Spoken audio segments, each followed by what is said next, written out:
Can you prove God exists? I guess we can start by defining what we mean by God.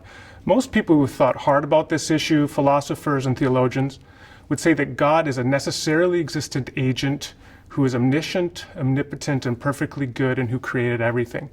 So asking whether we can prove God exists means, can we prove that being exists? Well, what do we mean by proof? People usually mean something like a logically valid deductive argument with self-evidently true premises.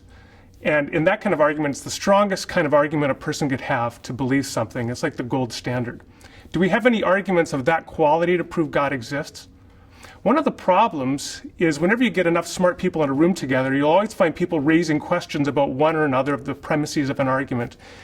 So in that sense, probably not. But then the fact is that there's probably no arguments in philosophy, or at least very few, that meet that lofty standard. There are lesser senses of proof, however. In a court of law, for example, proof beyond a reasonable doubt in a criminal proceeding, or proof by preponderance of the evidence in a civil proceeding.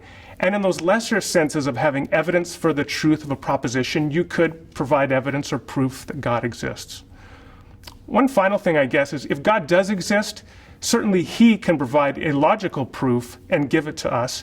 And in that sense, that could come through reason, through reflection. So it may be that people do come up with a proof in the highest sense for God's existence, but I don't think probably we've done it yet.